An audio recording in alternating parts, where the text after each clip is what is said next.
Rayalaseema lift irrigation project కోసం వైఎస్ఆర్సీపీ పోరాటాన్ని ఉధృతం చేసింది. శిష్యుడు రేవంత్ కోసం రాయలసీమ ప్రయోజనాలను చంద్రబాబు తాకట్టు పెట్టారని మండిపడ్డారు వైఎస్ఆర్సీపీ నేతలు. రేవంత్ రెడ్డి కోసం రాయలసీమకు చంద్రబాబు అన్యాయం చేస్తున్నారని విమర్శించారు. చంద్రబాబు వైఖరికి వ్యతిరేకంగా ఉద్యమాన్ని చేస్తామన్నారు. అనంతపురంలో జరిగిన రౌండ్ టేబుల్ సమావేశంలో వైఎస్ఆర్సీపీ నేతలు, మేధావులు పాల్గొన్నారు. తెలంగాణ ముఖ్యమంత్రి వాళ్ళకు ఉన్నటువంటి శాసనసభ వేదిక మీద శాసనసభ సాక్షిగా నేను చంద్రబాబు నాయుడు గారితో మాట్లాడి ఏదైతే ఈ ప్రాజెక్ట్ ఉందో లిఫ్ట్ ఇరిగేషన్ని దానిని తెలంగాణ రైతుల ప్రయోజనాల కోసం ఆపించేశాను అని అంటే చంద్రబాబు నాయుడు సిగ్గుతో చచ్చిపోవాల్సినటువంటి పరిస్థితి అనేటువంటి విషయాన్ని ఈ సందర్భంగా తెలియజేస్తున్నాను. అంటే ఆంధ్ర రాష్ట్ర ప్రజల ప్రయోజనాలని, ఆంధ్ర రాష్ట్ర రైతుల ప్రయోజనాలని మాకు చంద్రబాబు తాకట్టు పెట్టాడు అని చెప్పి పొరుగు రాష్ట్ర ముఖ్యమంత్రి మాట్లాడితే మేము అనుకున్నాం కనీసం చంద్రబాబు దాని మీద స్పందిస్తాడేమో, ఖండనిస్తాడేమో అని అనుకుంటే చంద్రబాబు స్పందించేటువంటి పరిస్థితుల్లో లేడు.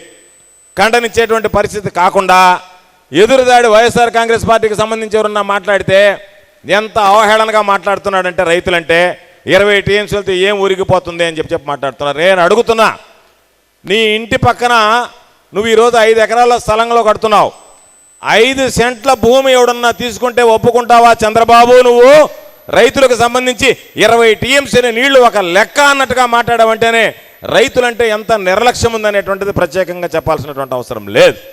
చంద్రబాబుకి ఏ రోజు అధికారంలో ఉన్నా దాదాపుగా 62% మంది రైతులున్నా వ్యవసాయం అంటే నిర్లక్ష్యం, రైతులంటే అశ్రద్ధ తప్ప ఏ రోజు వ్యవసాయాన్ని కానీ రైతుల గురించి కానీ పట్టించుకోడు. రేవంత్ రెడ్డితో చీకటి ఒప్పందం. పక్క రాష్ట్రం కర్ణాటక ముఖ్యమంత్రి సిద్ధరామయ్య అంటే భయం. ఇది పోయిన ఎలక్షన్లలో మన రాష్ట్ర ప్రజలు చేసుకున్న పాపంగా మనం భావించాలి. రాయలసీమలో పుట్టి, రాయలసీమలో పెరిగి, రాయలసీమ నుండి 4 సార్లు ముఖ్యమంత్రిగా ఎలక్ట్ అయి రాయలసీమ లిఫ్ట్ ఇరిగేషన్ను లిఫ్ట్ను వాళ్ళకి ఇచ్చి గిఫ్ట్ను తెచ్చుకున్న చంద్రబాబు నాయుడు అంతటి దుర్మార్గుడు ఈ రాష్ట్ర చరిత్రలో ఏ ముఖ్యమంత్రి కూడా ఇంత పాపానికి ఒడిగట్టలేదు.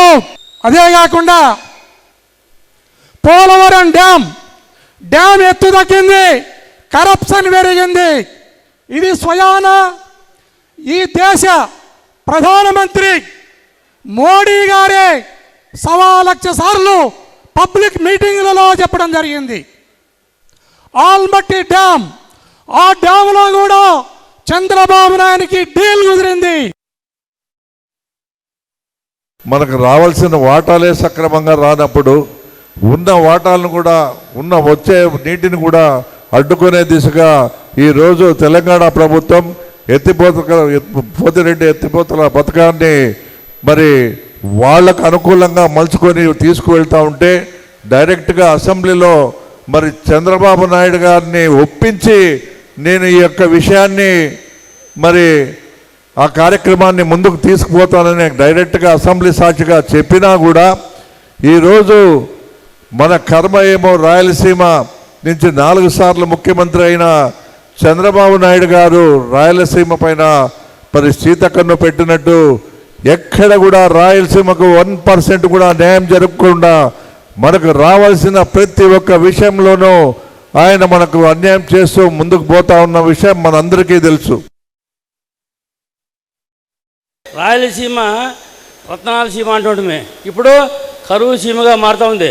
దాని గురించి ఎవరు ఆలోచన చేయడం లేదు. నేను చెప్పేది ఒకటే, డైరెక్ట్గా చెప్పాలంటే దీనికి అన్ని రకాలుగా సిద్ధంగా ఉండాలా. ఒకటే లాఠీలతో అంటే పోలీసు లాఠీ తినేకి రెడీగా ఉండాలా, జైలు పోయినకి రెడీగా ఉండాలా.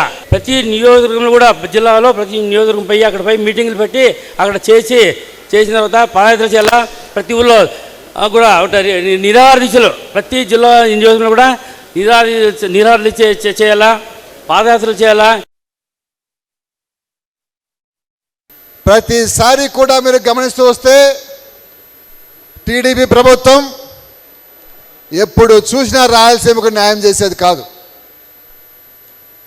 కాకపోగా ప్రతిసారి రాయలసీమ ప్రజలకు ఆశలు చూపించి మీకు చేస్తామని చెప్పి ప్రతిసారి మోసం చేయడం జరిగింది.